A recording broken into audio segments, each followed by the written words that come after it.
Good afternoon, everyone, and welcome to the series of panels in preparation for the 31st Symposium on Technological Innovation Management.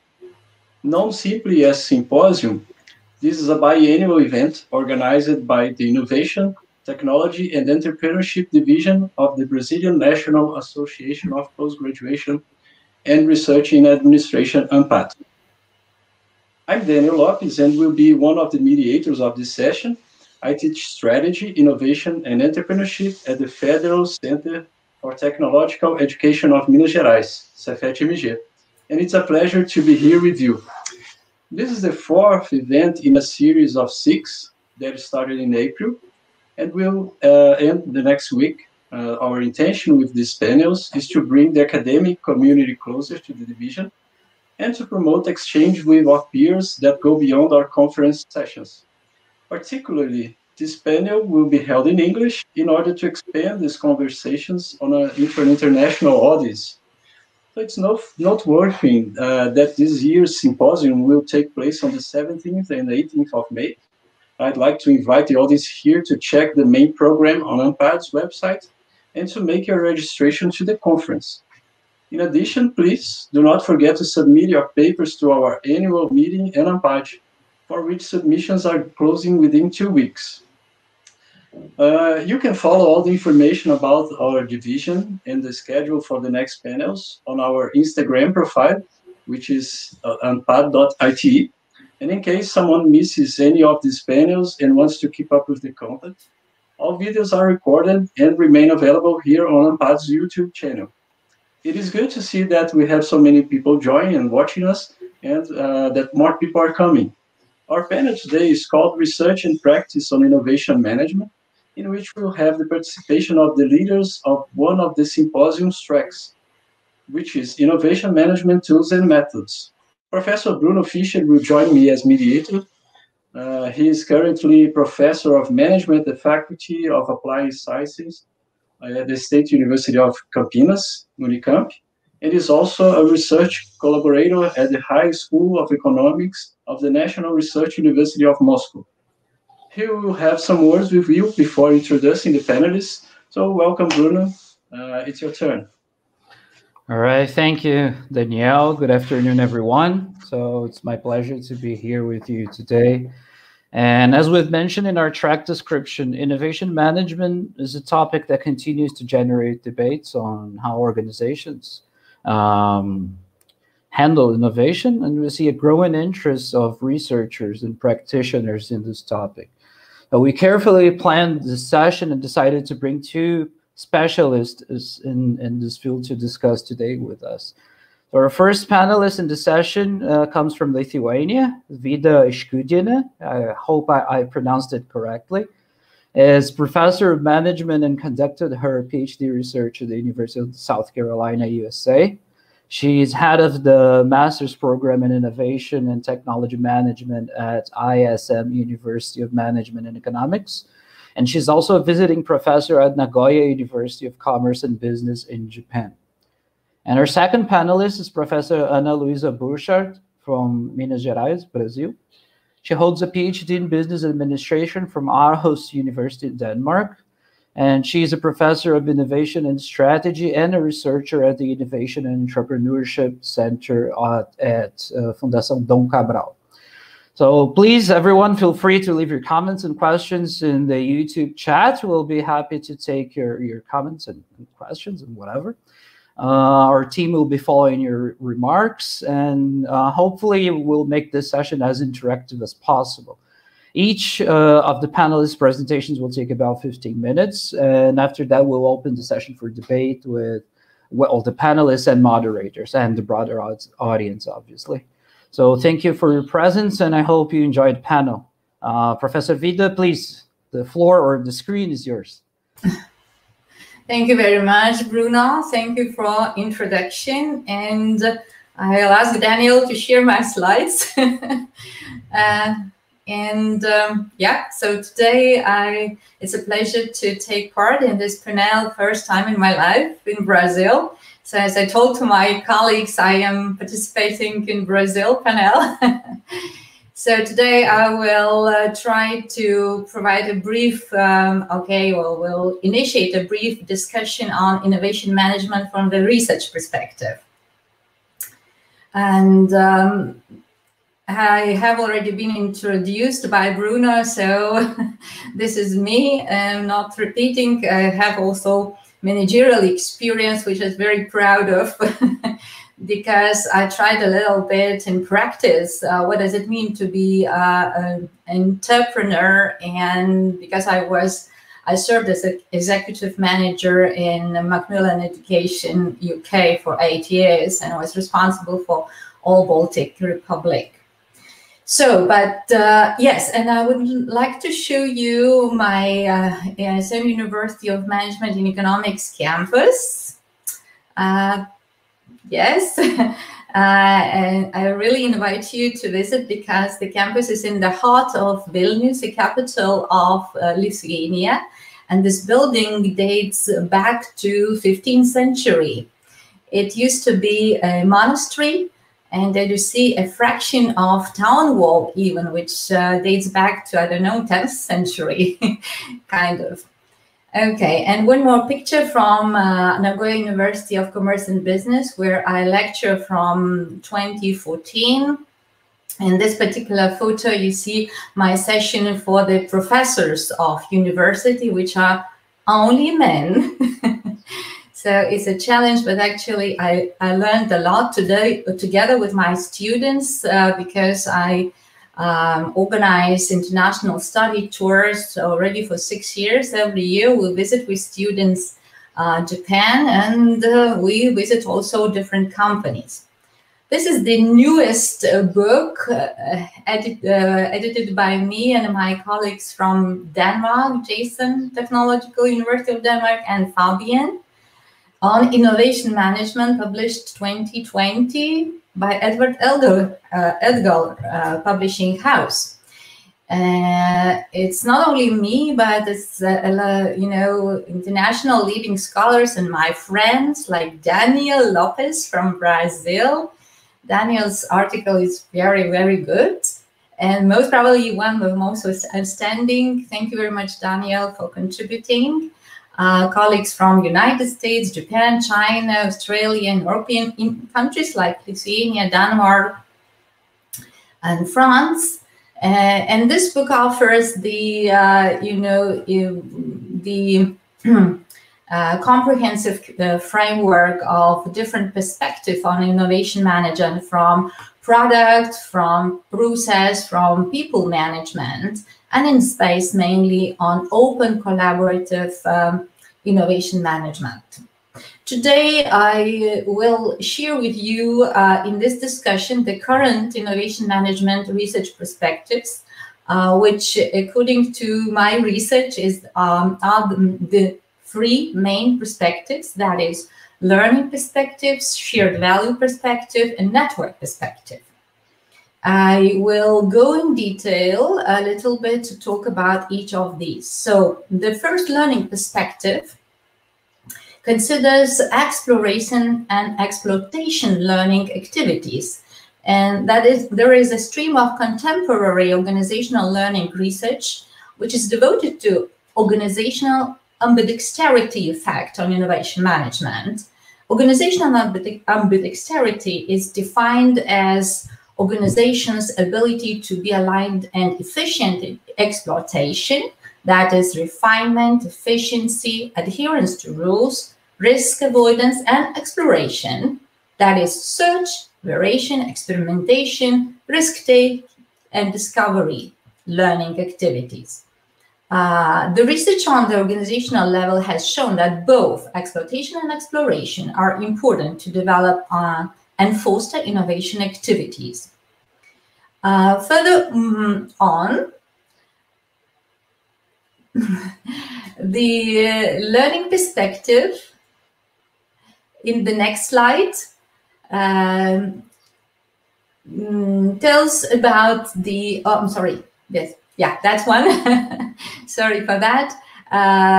Tells about the studies of Zacher and Rossing in 2015, which assert that leaders need to be able to support and encourage both learning activities and behaviors on part of their followers, as these are essential activities in the innovation process.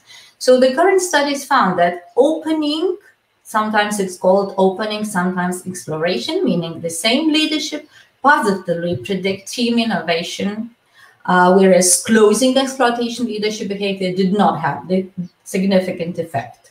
And that team innovation, when team innovation is the highest, both opening and closing behaviors are high. So there, the opening management issue refers to the encouraging people to do things differently, experiment, support in place attempts to change status quo. And closing management refers to setting specific guidelines and monitoring goal achievement, which is the exploitation phase. The second perspective, which is shared value perspective, discusses economical and societal perspectives, and which, according to Porter and Kramer, every firm should look at decisions and opportunities through the lens of shared value. Shared value has been discussed mainly by Lichtenstaller, a German scholar, who currently introduced concept of shared value innovation, which draws on different innovation types: product, process, service, business model, organizational and management innovation for shared value creation by linking economic performance and societal progress in firms' core business activities. Professor Lichtenstaller, on the one hand, claims that firms may achieve shared value innovation by focusing on one of the 6 innovation types, but on the other hand, points that combination of these types may offer additional opportunities for creating shared value. His research also shows that by linking economic and societal domains in a firm ordinary activities, and in this way creating shared value, will result in creating innovative structure and enhance the productivity. The network perspective mainly discusses open and closed perspectives, and based on Chesbara, principles of open innovation mainly incorporates the issues like statements like not all the smart people work for us, so we must find and tap into the knowledge and expertise of bright individuals outside our company. And external, not only internal R&D can create significant value, and that we don't have to originate the research in order to profit from it. Building a better business model is better than getting to market first. And if we make the best use of internal and external ideas, we will win. So we should profit from others' use of our intellectual property, and we should buy others' intellectual property whenever it advances our own business model. And network perspective also broadens the analysis of and presents like as another stream of research that the sources of innovation do not reside exclusively inside firms. Instead, they are commonly found in the interstices between firms, universities, research laboratories, suppliers, and customers, like states Powell already in 1996. According to Fagerberg, Lee Stiles, recently a firm does not innovate in isolation. And their existing body of research exists, which is devoted to open innovation phenomenon, supporting the opinion that innovative firms have shifted to an open innovation model, using a wide range of external actors and sources, and help to achieve a sustained innovation, and agree that ability to exploit the external knowledge is a critical component of innovative performance. And the open innovation and in knowledge management perspective states that the open innovation is the use of purposive inflows and outflows of knowledge that accelerate internal innovation and expand the markets for external use of innovation, respectively. This paradigm assumes that internal and external knowledge management processes can enhance a firm's innovative efforts and performance. An analytical literature reviews of the ambidextrous knowledge management role in supporting open innovation activities based on 39 articles published between 2006 and 2017 highlights that knowledge management has to integrate internal and external elements in order to enhance open innovation opportunities. And to sum up this short discussion and overview of the recent research and the research paradigms of learning, shared value, and network, we may conclude that innovation management and research focus shifts from closed individual to open collaborative innovation models. And the new paradigm assumes that firms should use external ideas as well as internal, share their ideas with their network partners, create shared value, and cumulatively drive a sustainable innovation performance. Emerging paradigm calls researchers to explore open, collaborative approach in order to advance the science of managing for innovations.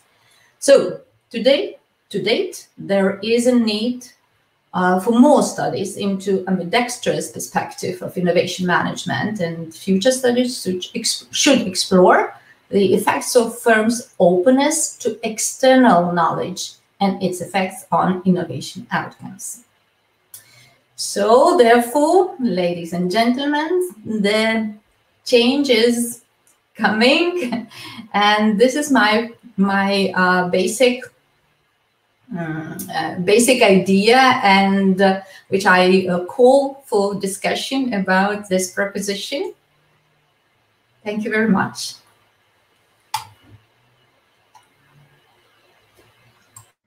Thank you, Vida. As Bruno said, we have a very interesting session here today because we are combining this kind of theoretical advances in the area of the innovation management. So your contribution to the panel is absolutely grateful. So we would like to thank you for this. And now, with no more words, I would like to give the word to Anna. I know Anna for a long time, and thank you, Anna, too, for participating in this panel. So let's do it. Yeah, I'm really grateful for the invitation, Daniel, from you and from Bruno. It was nice that you picked up our contact back from our undergraduate times. And I still remember that you called me Friday evening to talk about this panel and the IT track on NPAD, and then we picked up a connection. So that has been really nice. And I would say also especially the opportunity to get to know Vida, which is a great scholar, very inspiring, and also extremely nice. And we look forward to the opportunity of welcoming you here in Brazil, Vida. That would be an honor to us. And I have to say that the campus of your university in Lithuania looks very, very nice. And I like the mix of history and technology and so on. So I'm very pleased to be here. My take will be more on the practical side, although I do also have some comments on the research side, which complement to a great extent what Vida just showed us. So let me share my screen with you.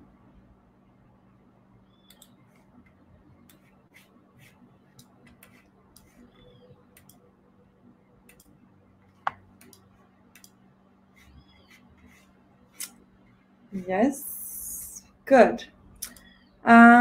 So Bruno has introduced me. I'm not going to go through it again, but here it's my LinkedIn site if you'd like to connect with me. And I just want to say that I work at a standalone business school, FDC in Brazil, which is a very specific context, which I like to highlight because I think it will shape a lot of what I'll say later on. And that means that we are focused on executive education. We do also have degree programs such as Executive MBA, the Professional Master, and an upcoming DBA and undergraduate degree. But in our nearly 50 years of history, which is not as long as in Lithuania, that Vida showed us her university, we have been mostly focused on executive education. So we are very much kind of connected to practitioners, and this is a big part of our DNA. I think this is interesting to say because, as I highlighted before, it will kind of determine a lot of what I'll say. And I also have a visiting associate post at Aarhus University in Denmark, where I like to go in the winter to winter bathe. But my main point here with you is summarized in these following sentences. We need to foster a new mindset which embraces innovation and collaboration in order to enhance the competitiveness of Brazilian firms. So this is the main takeaway I would like you to remember from this short talk. Now hold on with me, because my whole point with this presentation is to share with you some thoughts about how to achieve that. And I've kind of structured my presentation in 3 points. 2 points related to practice, so my own experience in how to foster a new mindset, which is my latest experience with the intervention programs in medium-sized companies aiming at developing an innovative culture. Also, how to foster collaboration, so my experience leading a community of practice among innovation managers for 5 years. And then finally, a research point, which are some suggestions for future studies related to a research agenda based on open innovation in Brazil, which complements a lot the network perspective that Vida just shared. The first point, how to foster a new mindset. And to be very honest with you, I would say that previously at FDC, we always thought that we had to start with this top-down innovation approach, meaning that we should develop kind of a robust innovation strategy that should strengthen or support the overall corporate strategy, then develop the right systems and processes to then think more about this bottom, and then how, when we implement this very robust innovation system, this top-down approach would somehow then foster the bottom-up innovation. And we had many frustrating experiences, not in the sense that we thought that we did a bad job designing this top-down innovation approach, but more that it was hard to kind of fill it up with this bottom-up innovation. So lately, we've started the other way around with the practice of innovation, so helping companies to incentivize their innovative culture, to then later on design a more structured innovation management model. So this is our thinking at the moment. Obviously, it's just my experience, and I would be curious to hear more about what the audience thinks, or the experience of other scholars and practitioners here in our session. And so this is a journey, a program I've designed for medium-sized corporations. I've run it in 2 organizations last year, and then trained also 2 colleagues to execute that in other companies. It's been, I would say, quite successfully. Just this morning, I received an email with a demand of another organization. But my main point here is not to go into the details, but to say that we go through a process that starts with innovation challenges designed by the top managers, senior leadership. Then I facilitated this process where they go through the development of these ideas, prototyping, and then it ends up with an idea fair where participants then show to top managers the solutions they developed on the basis of these challenges. And within this program, I've also introduced here topics such as innovation culture, agile thinking, and lean startup. So we give kind of pieces of conceptual understanding of disruptive innovation, jobs to be done, and so on. But this is a very kind of hands-on approach where our main goal is not to get to kind of radically new solutions, but mostly to develop or foment this innovative culture. So we go through many tools, from jobs to be done, disruptive innovation, lean startup, design thinking, and so on. There are many tools experimented, and my take is that the mindset is much more important than a methodological orthodoxy.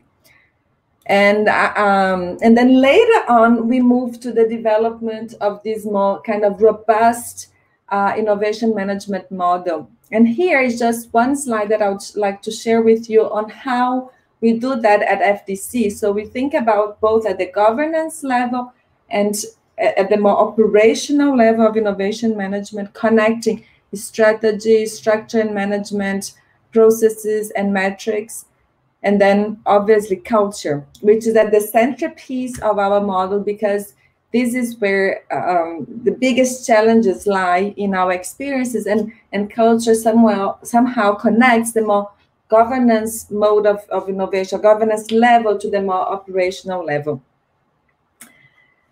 So this has been my experience in intervention programs.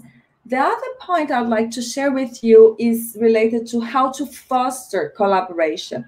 And not only we have been teaching that, and this has been the topic of my research since my PhD, which I defended 10 years ago, but we have also been conducting communities of practice.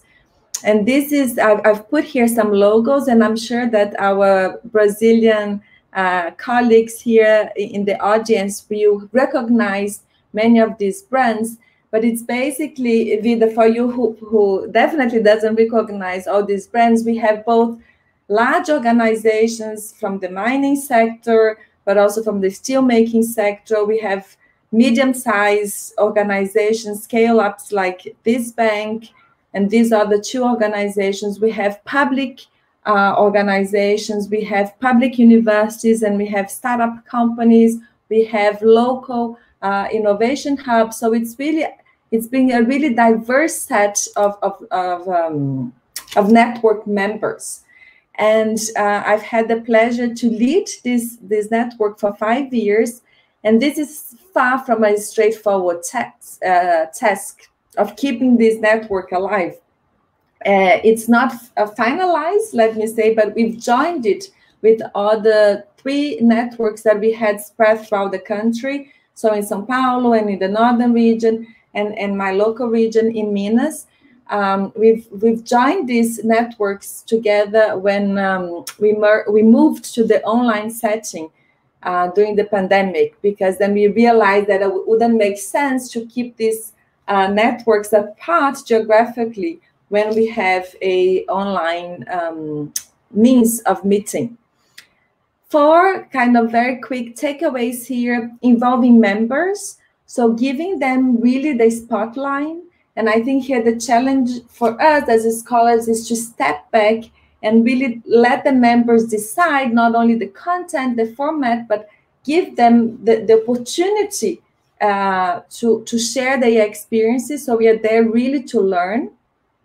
Having a well-prepared schedule ahead of time, keeping frequent communication with the key contact persons. We've experimented always, so we didn't bring topics where we thought that we mastered. So we really tried to bring topics related to innovation management that were at the avant-garde of state-of-the-art knowledge, and thinking that we are there to facilitate and to learn together with our members. We're not there to teach as we normally do in other settings. And we also thought very hard about how we could enhance knowledge sharing within the members, because we typically had 2 or 3 people from each organization joining our meetings, but they had to bring back that knowledge. So we put a lot of effort in developing videos, infographics, reports, and diagnosis, all sorts of explicit knowledge that would then help them spread this content internally. We did that for many reasons, to create genuine impact that is very close to the heart of FDC, which is a mission-oriented business school. It was also an opportunity to develop new knowledge, so co-create new knowledge that meets the needs of our clients. As I said, as a standalone business school that doesn't depend on any kind of public funding, it's very important for us to really understand the needs of our clients. That was also a means of financing our novel research projects, because the members paid a subscription fee to cover our operational costs, but we also managed to use some of these resources for financing novel projects and keeping close contact with industry. And so I personally drew a lot of this knowledge from these companies in my own programs and in my own teaching, with anecdotes, cases, guest speakers, and so on. And going now to my last point here related to research. And I've separated here some highlights that I would like to share with you on a research agenda based on open innovation. And I must say that this is not my own thought. This was work developed together with my colleagues, Marcel Borgers and Henry Chesbrough, a couple of years ago, to where we thought about how we could incentivize researchers in Brazil to contribute to this agenda. And our main point was that the Brazilian setting is a relevant empirical context to study, giving the potential to uncover unique mechanisms and theoretical relations by asking, but also possibly answering novel research questions. And here I made a small selection of potential research questions related to the paradox of socializing network and trust.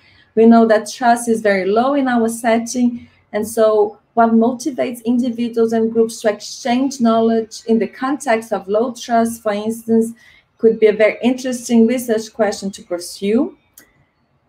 Also, the issue that in our country, there's a lot of very hierarchical organizational structures, and how does this play out with an open innovation strategy, where we know that autonomy is very relevant in this context of open collaboration. And finally, a topic that I'm particularly very fascinated about is this issue of attitudes toward external knowledge, the NIH syndrome, which seems to be prevalent in the more developed economies. But do they really exist in our context, where we have the well-known here Complexo de Vira-Lata, which is an understanding that we have like an undervalue. It's a very complex, I think, term to explain a few words, but it basically means a kind of low self-esteem, a national low self-esteem that was coined by Brazilian authors in the 60s. And I'm very curious to understand if this has any relation to this culture, with the culture of open innovation. So if there is, if firms in developing countries are more open to external knowledge than in the developed countries. So these are just a few highlights that I hope to inspire you, or at least our conversation. And to finalize, I would say that innovation is really the art of solving a specific problem with novel technologies. And that's why we need to foster new mindsets which embraces innovation and collaboration in order to enhance the competitiveness of Brazilian firms. Thank you. Thank you, Ana. Thank you, Vida. Excellent presentations. I have a few comments of my own, but I think I'm gonna take the questions from the audience first, so we have time to discuss those aspects. Just one really brief comment that is related to what both of you are talking about, actually. So there's, and this is also for the audience, so there's a call for papers open at Technovation dealing with risks and limits of, I have the website open here. It's the limits of open innovation, failures, risks, and costs in open innovation practice and theory. So I think this is really interesting because it also helps us to understand the challenges and difficulties associated with this. So I'd like to say hello to some of longtime friends that I see here, Fernanda Basso, Gustavo Salati, Giancarlo Gomes. Thank you for joining us in this afternoon. So the first question I'm going to take is from Alexandre Ramirez, and I think this is really timely and relevant. So how does digital transformation, digitalization, platform ecosystems, and so on, how do they impact innovation management processes and strategies? So I think I'm going to let you both answer his question. I think it's a really interesting theme.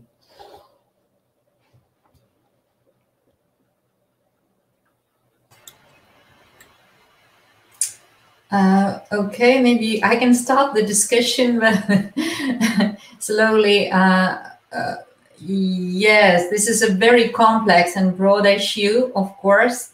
And of course, it does have impact, the digitalization in all the processes, right? We can take an example of, for example, ISM University, because we're a private business school, actually, and we're working like a business. So the business model, we keep the same business model, which is, applicable to any organization, a smaller organization. I think that, this digitalization transformation mainly is a change, which is absolutely normal these days. And therefore, every organization should be ready for any change. And when we have to be, used to change and adapt our business, and we have to be ready, of course. And the digitalization also, we have to learn more, and we have to focus more on knowledge management, right? To share the knowledge and to share the culture of open sharing of the knowledge, because this is how we learn and we develop. Right?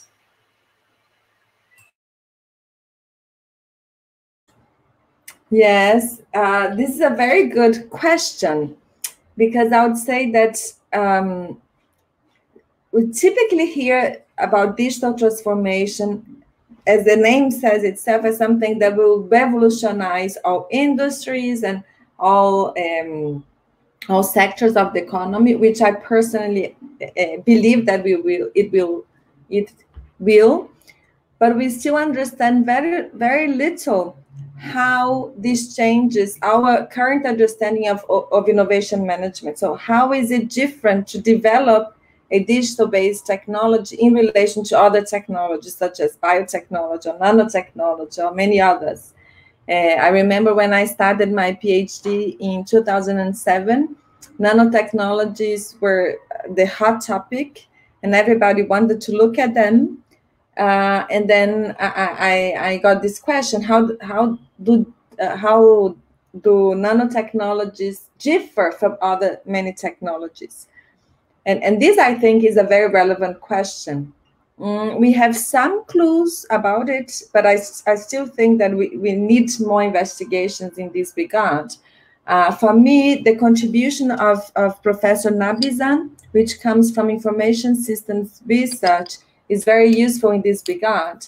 And one of these things that he says about digital technologies is that the process is more iterative in a way that development and testing and probing can hardly be separated in the different phases.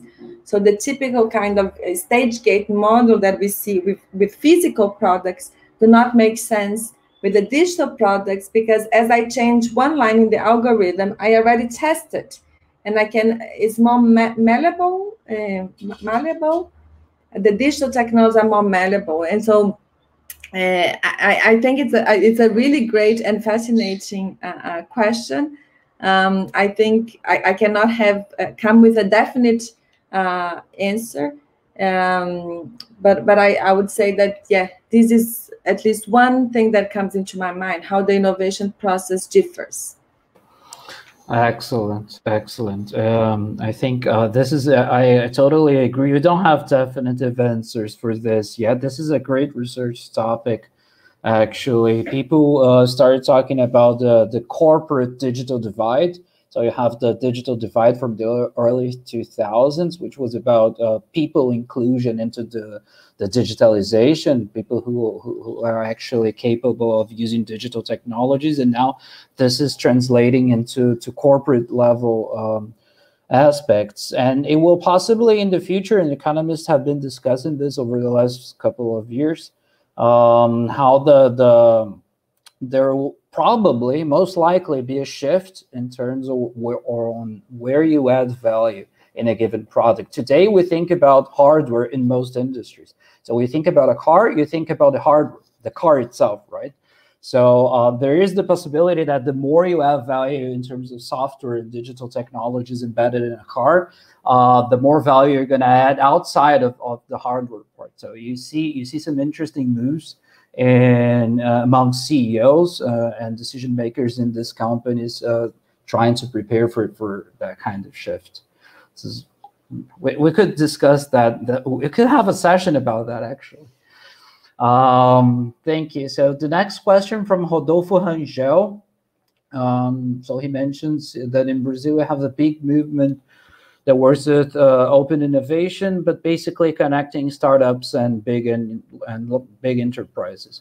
So his question is whether open innovation goes beyond this, and what are the limitations of this concept for the Brazilian case? And Bruno, this is a very interesting question indeed.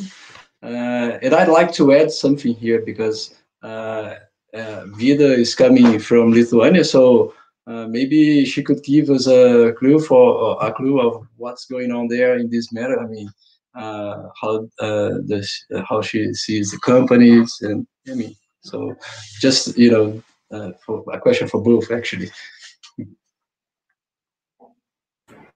Sure, I might start this time with, and then you can complement.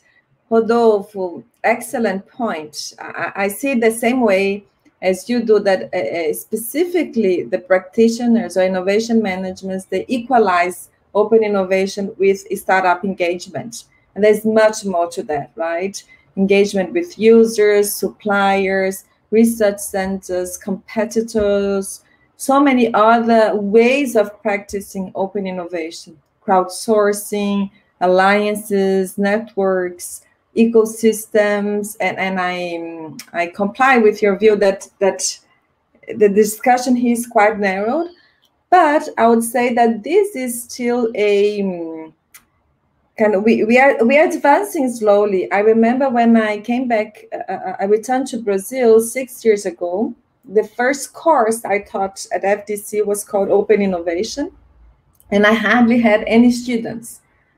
And then I realized that my colleague who coordinated this program at the time, he realized that was not because I was such a bad teacher or not worse than average, but because nobody understood what open innovation was. So what we did back in 2016 was that we changed the title of the course to something like collaborating with external partners for innovation, something like really long that I hardly remember. But that was just to give you a sense of how much this concept was unknown at the time. And so there's still a lot of misconception, but I see as a positive move that there is at least a lot of discussion, and it is a hot topic at the moment.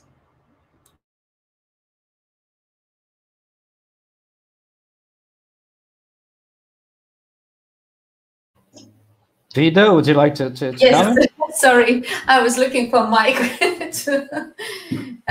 Yeah, I agree totally with Anna, and I was listening to your presentation and thinking, wow, that's great. We are on the same page. Of course, we are on the same page. Maybe, you know, Lithuania is a little bit different country in terms of national values, and we are closer to Scandinavian national values. And for us, it's a little bit more open, if I'm not mistaken, less corrupt. Although we have been under Russian pressure for a long time, but we changed very fast, and our economy is developing very, very fast. Because our main, how to say, strength, economic strength is in you know, IT technology, you know, laser technology, and these days even biotechnology. So we don't have raw resources. Our resources are our brains.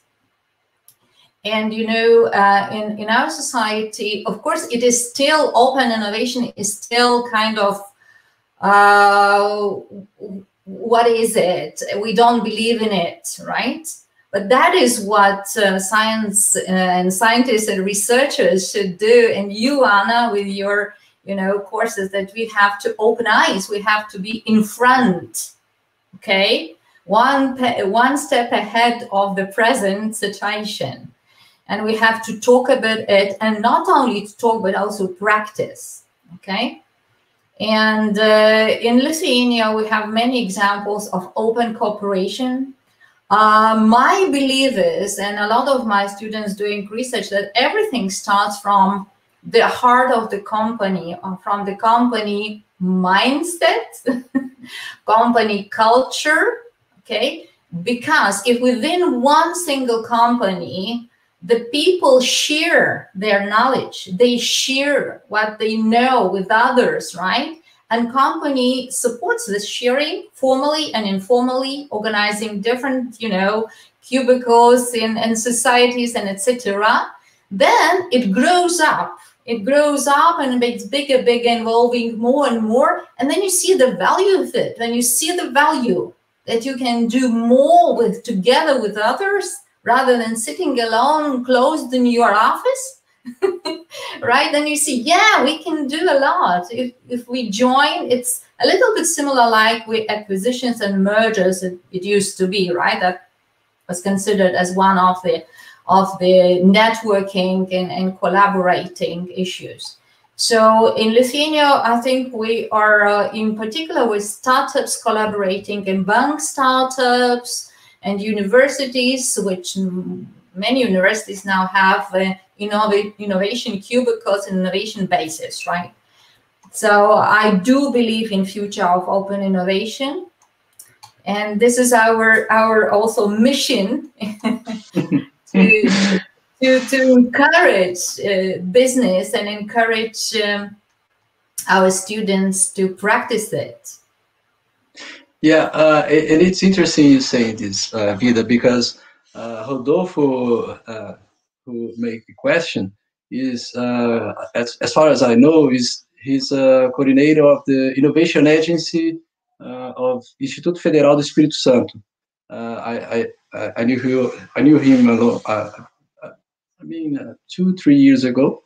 And it's quite challenging because we have a kind of fashion here as well because of startups, the startup movement, and it's, you know, puts a lot of pressure on traditional organizations. I think you have to do, I mean, managers have to deal with this kind of, you know, combining this startup style with, you know, their cultures. I think it's very, very interesting comments you're doing here. So we have another question from Fernanda Basso, which is external knowledge can be considered an extensive aspect to be evaluated.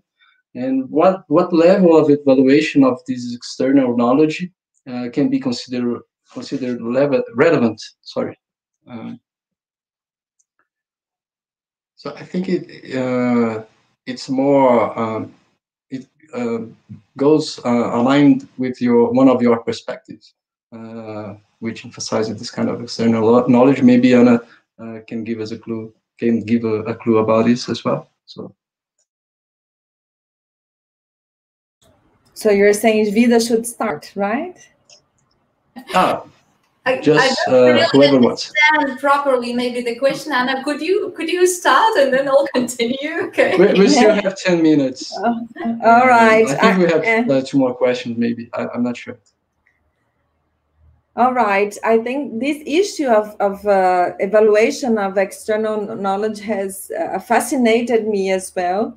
I started looking at this during my PhD, which was focused on the willingness to absorb knowledge from outside. So we need both the competency, there is absorptive capacity, but also the willingness to take in this knowledge from outside. And the rejection of external knowledge has typically been called "not invented here" syndrome. And if we think about the outbound path of open innovation, we have also coined the term "not shared here" syndrome.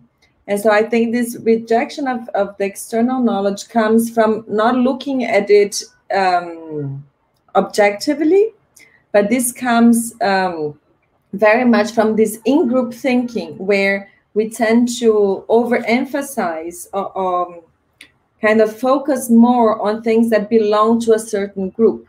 This is a kind of human dynamics that has been studied by sociologists and social psychologists for nearly 100 years. And that kind of phenomenon also takes place in organizations.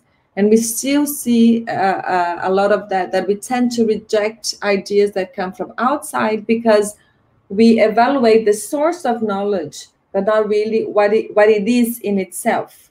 And so that's what I took from the question, Vida.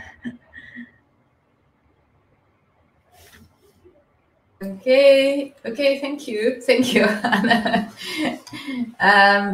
Yes, now well, external knowledge is I have not analyzed that deep, as you now commented, I have to admit.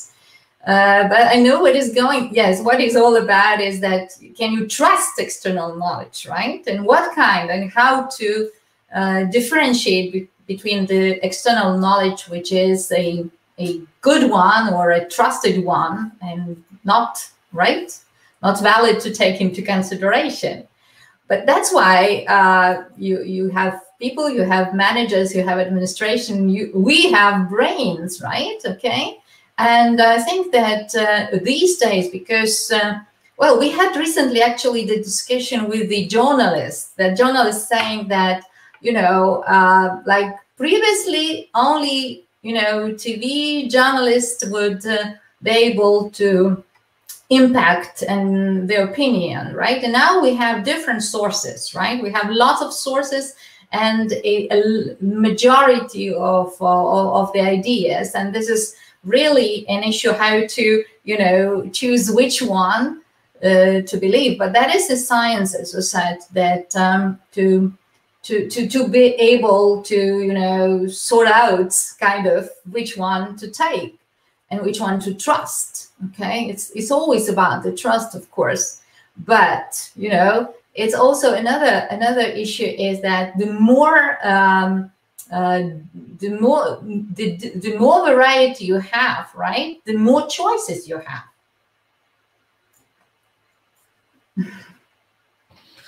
Thank you, Vida. Thank you, Anna. Very insightful perspectives. I'm gonna take a special question actually here from Rafael Toassi Crispin. Special because he's participating here, asking questions, and he's also providing us all the supports to have this event. So thank you very much, Rafael. You're very good at multitasking, obviously. So his question is, and I think this is really, really important. Both of you highlighted this in your presentations, and I would also definitely like to hear a bit more about how you can translate advances from a theoretical perspective and turn them into insights which are actually relevant to practitioners. So both of you were and or are involved in such challenges, and it would be great to hear your thoughts on this. Yes, that's a very good question, Rafael. I agree with you, Bruno. I can share with you some of my strategies, because at FDC, as I said, since we are very much focused on executive education, we have a very big concern on this kind of in these translation activities. And I've tried different things. For instance, this kind of taking the research findings into and putting them into a new kind of a new language, without the jargon, without the technicalities, and being a very kind of synthesized message, and it also using kind of nice designs to convey this message. And so for these 5 years, and mostly also in the last 4 years, I've done a lot of these infographics and put a lot of effort in collaborating with a designer to kind of summarize. So I did some research and then would find 4 or 5 most relevant papers in a certain topic, for instance, incentives to innovate, and how can we then summarize all these research findings in a nice infographic that would take an executive 5 minutes to read. Case stories are also, this is kind of a little big, it requires a bigger effort, so to speak. I've also used social media. So if you look in our, if you look for our YouTube channel, we have around 70 videos that include sharing of research results. It would include interviews with other practitioners. I've also used that. I've written text to FDC blogs. So how I also summarize, I even quote, let's say, a few articles that I find that really make an interesting contribution to practice, or that really expand our way of thinking to a new problem. And then I rewrite that into a blog, which is 1 or 1.5 pages, that is then sent in an email to our contribute to our mailing list, and then it's placed on our website. I've created, now that you ask, I remember many things. I've also created a playlist for our app. So we have an app for our alumni where they can get updates on knowledge and get new insights. And so I did a called playlist in artificial intelligence, where combined videos, industry reports, infographics, and more kind of light materials, and then also scientific papers, so that I would guide a practitioner that would like to understand more about artificial intelligence using multimedia links and sources. And I also do that in my classroom. I've taught kind of very young executives. I've taught insights from Academy of Management Review, which I don't find problematic. I change a little bit the terms. I would give them the methods behind it, the reasoning behind it, but I would just give them some highlights. Yeah. I think that's it. Bruno, I can speak about that for hours. Yeah, I'm sure you can. But thank you. That was a great summary. Thank you. Vida, please feel free. Well, Anna, explained very nicely. From my experience, what works is, having discussions with business people. having sessions with business people and I was asked several times to consult them and to change their mindset into the open mindset, right? Of course it's very difficult, and it starts with the personality, so you have to start with the meditation sometimes. Because first of all, you have to open up inside yourself, right? To accept what you're saying and to recognize that that may work. And from my experience, I have like one of the, in the book, which Daniel also contributed, right? At the end of the book, I provide a briefcase, yes, on, great, on UPS Lithuania, which I and my colleague, we wrote the business case, the small business case, an extraordinary company which proposed for their employees to decide on their salaries by themselves, on the amount of their salaries. So, and they did a perfect, project to step by step. Of course, this project started with the education of the people, okay? They took several, like 1 year of seminars in different management, innovative management perspectives and issues when they were ready to take this challenge, and they coped with it. And the business people said it's nonsense. It's absolute nonsense, but it is working till these days. So we have to cooperate closely together with the managers to see how to implement these great ideas, right? And it takes time, and it takes cooperation, with each other. Like it always have been. Universities and business should be, close friends. And Vida, this is a special moment to say this because, of the pandemic. So we have science collaborating and solving so many questions of our contemporary world. So the last question here from Ozaki, and I'd like to, to go to this at the end before closing the panel, is from Ozaki. So how pandemics is influencing innovation management strategies? He is saying, or I'm not sure if he or she, but that unfortunately what I see in many industries is not the exploitation duality, but surviving versus continuing innovation pipeline. So yeah, it's a hit. Yeah, I see the picture now. So I mean, Anna and Vida, please. It's a very good question. Thank you very much. Very good question. Fortunately, today I was listening about economists' discussion on how pandemic, influenced our economy and how we are doing.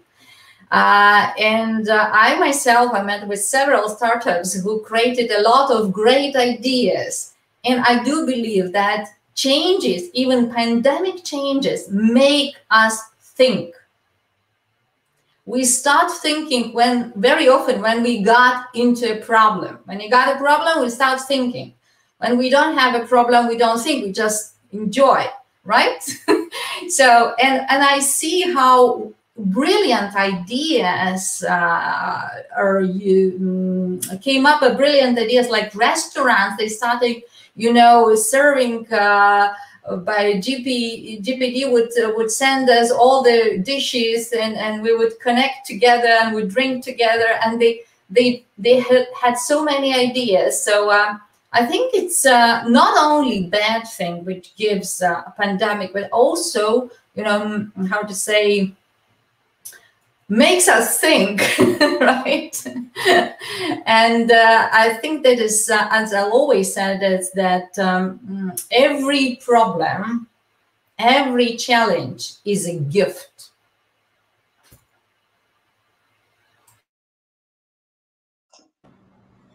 That's a very deep, yeah. That was a very deep philosophical thought. That's a good perspective, Vida. And a bit of silence, is not bad for us to think about it, to reflect upon it.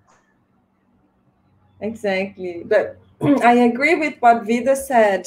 We are still living throughout the pandemic, so it's still too early to make any conclusions. But at least here in the Brazilian context, what we have seen so far is this acceleration of digitalization. So the other day I was participating in a webinar with the head of LATAM operations of IBM, Ana Paula Machado de Assis, and she had many numbers who pointed to saying that we accelerated digitalization to what we would expect to live in 10 years down to 6 months. That was her conclusion. And I think many organizations are doing that to survive, as Vida said, simply because they are under threat. And this is a threat, but as Vida said, is also an opportunity, right? So there is definitely an acceleration of digitalization, and we can see many numbers.